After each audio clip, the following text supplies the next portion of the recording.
This car's going to be down. That car's broken, so I bought another daily driver Cadillac. Another one? That's how you fix things. So when your hoopties break, you buy another hoopty to Yeah. cover the other hoopties. Another one.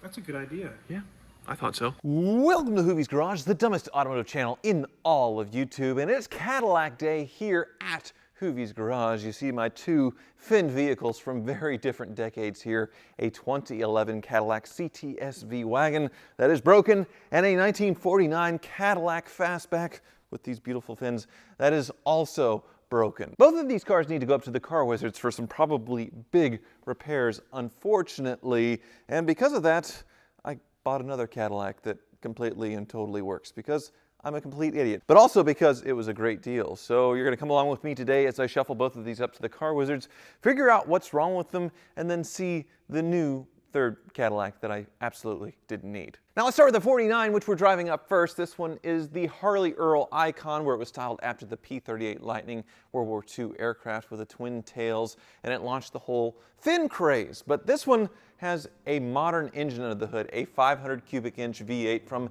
a 70s Cadillac, updated suspension and brakes as well, so it drives like a much newer car. It'll cruise 80-90 miles per hour down the highway, but unfortunately it is gushing transmission fluid. In my garage where it was for a few months, it left a lot on the ground. Let's see if there's any here.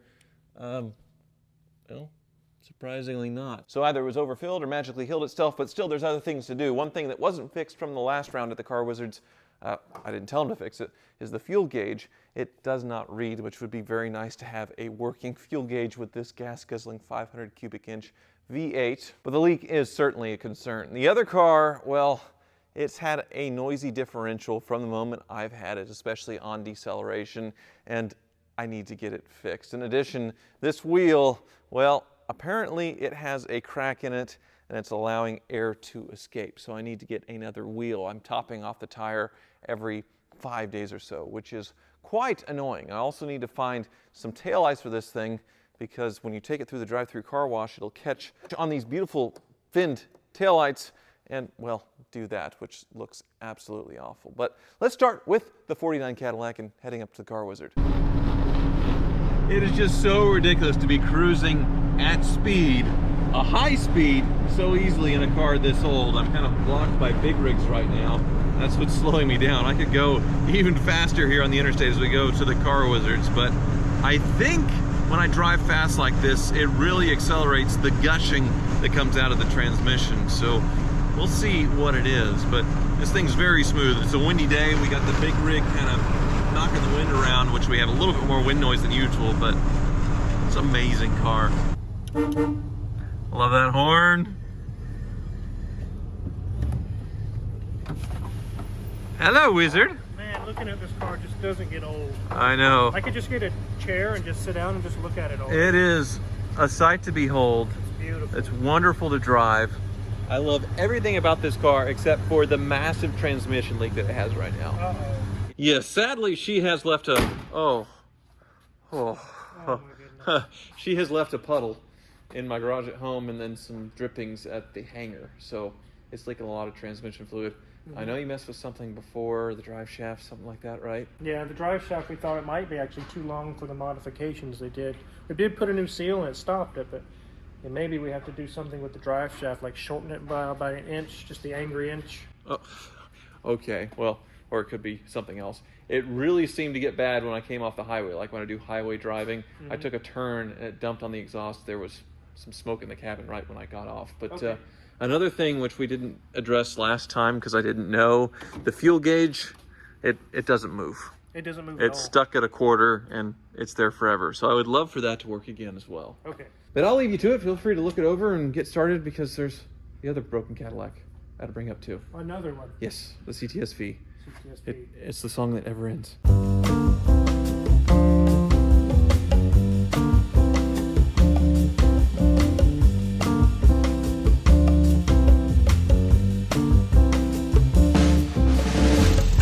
What in the... Seriously? Well, that oil leak was a nice new discovery, but what I knew about was this diff noise, which when you get on a little bit, Under really light load, there is just a small whine, almost like it's an older pre-war car, non-synchronized gearbox or something like that, but it's in the back. It's the differential. And it has gotten a little bit worse in the 3 months or so that I've owned this car. But now we have a mystery oil leak to contend with, along with the wheel that won't hold air. So,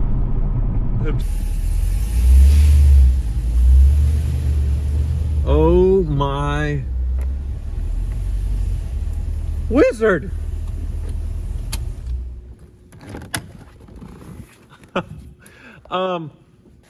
So that's your daily driver Cadillac right Yes. there, or what was. Have you lost your mind? Well, I'm going through and bulletproofing the thing.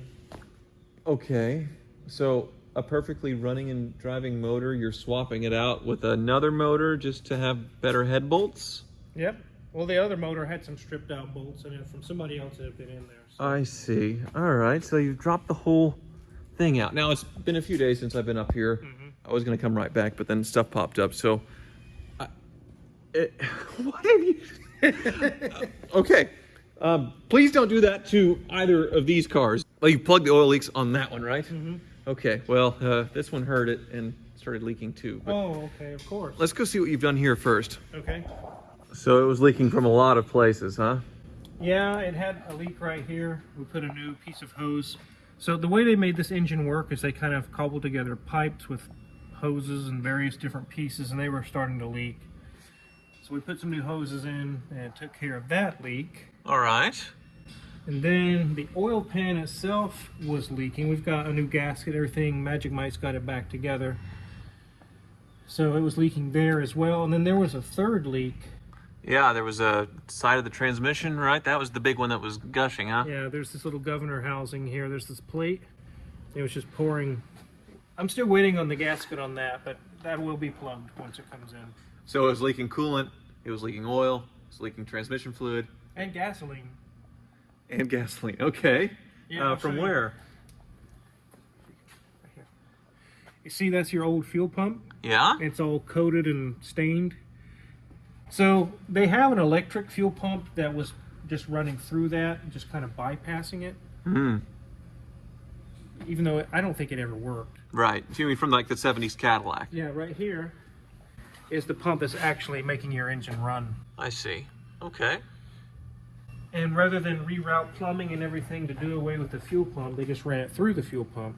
Huh. Right here. And finally it failed and started leaking. Okay, well, I mean, this is sort of the normal second round of repairs that you see on a car that you put back into service that's been sitting for a long time, because obviously you went through it once. Now you're going through it again. Oh, the fuel tank's out too, so you're getting a new sender for it to get the tank working? Yep, they had this kind of an aftermarket universal one, and it didn't last very long. It doesn't work. It's See, full the of fuel. See? It sank. It sank, yeah. Okay. Not only is it full of fuel, but we measured resistance on it, Magic Mike did, and at certain points it would just register 0, then go to 1 volt, and then half a volt. It's junk. All right, well, you're making pretty quick work of this thing, and also you're rigging it so I have heat again, right?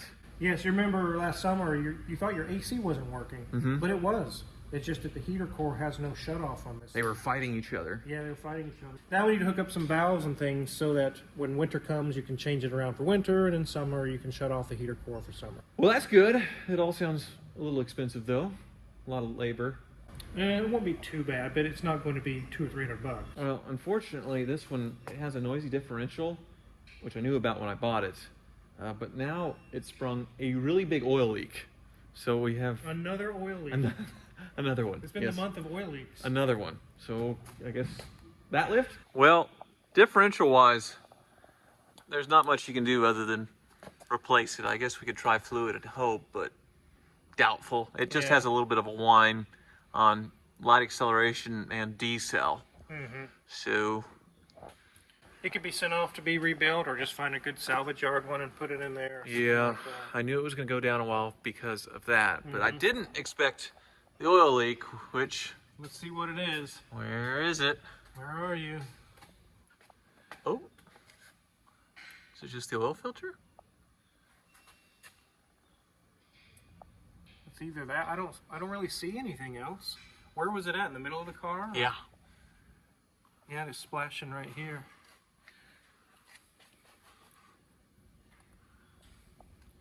Yeah, I just think it's the oil filter. A bad batch of AC Delco oil filters, which I've actually had that happen with my van. Oh yeah. It almost took out the engine because of a defective AC Delco oil filter, which it's a big problem right now. Go figure. So that's all. That's it. All right, well, I guess I need to start shopping for diff ideas, but this car's going to be down, that car's broken, so I bought another daily driver Cadillac. Another one? That's how you fix things. So when your hoopties break, you buy another hoopty to Yeah. cover the other hoopties. Another one. That's a good idea. Yeah, I thought so. Well, I keep coming back to this platform, the GMT 800, specifically the Escalade, just because I can't help myself. Of course, the one I had a year ago, the Riptide Blue Platinum, who could forget that? Well, it was very easy to sell when I had my hoopty purge, and I immediately regretted it. I had since bought a Z71 Suburban and then listed that for sale because, well, I liked the Escalade better. But I've discovered with this one that there's something I really like about it that I didn't think that I would. Now, I wasn't planning on buying an Escalade. I saw this thing pop up on Facebook Marketplace at Eddie Chevrolet Cadillac, the same people I just did a video with the EV Hummer, and they bought the Ford Lightning. This car is actually what started the relationship with them because they had taken it on trade. It was a two-owner, no-accident Escalade, and the Carfax was unbelievable. It had service records out the wazoo, including a new transmission from General Motors at 70,000 miles. It is a cream puff with only 87,000 miles in amazing condition, in the second best color, in my opinion, white diamond. I don't know how to say that color in a weird way, but you guys hated Riptide Blue when I was doing that last time. But what makes this thing really cool are two things. Number one, the condition, obviously, but number two are these wheels, which I could not remember if these were factory accessories or an option, which this 2005 Escalade brochure really helped me with that. Here, take a look at this thing. The graphics in it are just unbelievable, so cool. Of course, we don't get brochures like this anymore. 2005 was the first year of the Platinum as well. That's what I had before. But I was wondering, I knew these wheels here were factory, but I didn't know if they were an option or an accessory. And back here you can see it was an option, not a dealer installed one, which were a little more blingy. Now this was back when, of course, everybody was buying Escalades and watching Pimp My Ride or MTV Cribs, seeing 20 or 22-inch rims getting put on them, and Cadillac wanted to be part of the fun, so they began offering these as an option. And they look aftermarket, but they are totally factory and really rare because they were very expensive. But there is one other thing that I really like about this Escalade, which I shall show you now on the tour. Let's just take a second to show off how cool this brochure is. I mean, the photos, the graphics, the centerfold, it's so neat. But then when you go back here, you can see the 6-liter Vortec. They have this translucent sort of cutaway into the motor, showing off the new technology here. It's just so dang neat. But this Escalade, I love it for multiple reasons. The condition, absolutely astounding. I mean, the headlights, they never look like this anymore. Usually they're faded on top. The white diamond paint also just shining so bright. The chrome wheels, they will clean up, and that is very cool, very rare. But the big thing I love about this is the fact that it is the short wheelbase, which is something that I haven't owned before. It's all been long wheelbases. My parents also only had the long wheelbases growing up, which is where I had the bias. I thought you have to have the long wheelbase ones, but man, does it make such a huge difference driving these things, parking them, getting around when they are shorter, and it is pretty big, the difference here. So you see the shorter one has a wheelbase of 116 inches, a length of 198.9. The wheelbase on the long one's 130. The length 221. So a foot shorter on the wheelbase and then almost 2 feet shorter overall on the vehicle.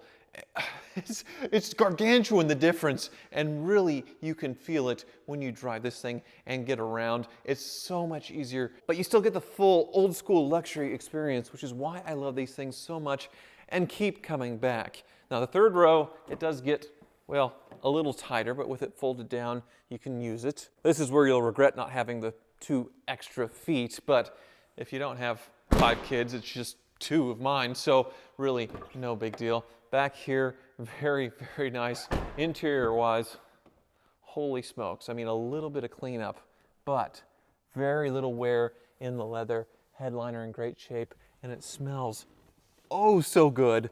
I had a couple of days of bliss, and then I was greeted with the warm amber glow of the check engine light, of course. But look at the original navigation screen here, the infotainment system. Usually all the buttons have sort of worn out here. These look really nice. The Bose stereo sounds fantastic. It's just astounding how nice this truck is. Oh, you just sink right into these thick foam seats, and that is the biggest difference, I think, between the old ones and the new ones. The seats got less and less foam, more modern and ergonomic or European or whatever, and they just aren't as comfortable as this. The new ones, they're downright rock hard.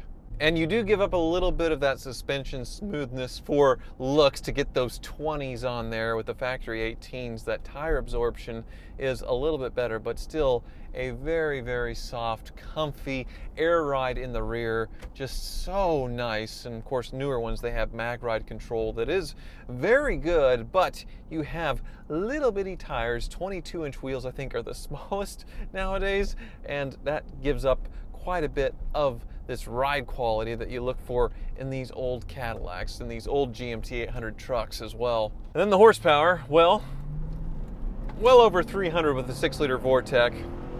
Plenty of power to get out of its own way. Very simple, pretty much invincible drivetrain other than the transmissions, but this one has been done. Transmissions aren't that bad though. Full-time all-wheel drive system, which is the one thing I probably like with the Suburban over these. The Suburban, you can turn it off into two-wheel drive, but otherwise, same thing. Now the dealership had taken this on trade. And they just wanted to flip it really quick, so they put it on Facebook Marketplace for $99.95, which was a great deal. I saw it and I rushed down there. I offered $8,500 and they took it just like that, which I was very surprised. I would have paid probably 95 or 10 grand. But anyway, I was very happy they took my first offer, and what a steal. I could probably flip this thing for almost double what I paid for it, but I'm not gonna because I really like it. Unfortunately though, this is an as is, where is used car wholesale trade-in, so the check engine light is on me, and hopefully it's not something serious. So I guess we should go back up to the Car Wizard with my third broken Cadillac.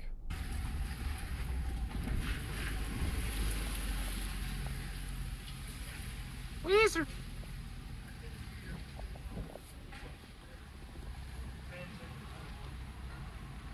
Wizard. Another Cadillac. Yes, my latest daily driver Cadillac, and it's also broken. It's broken too? The check engine light has popped on. But you just bought it. I know.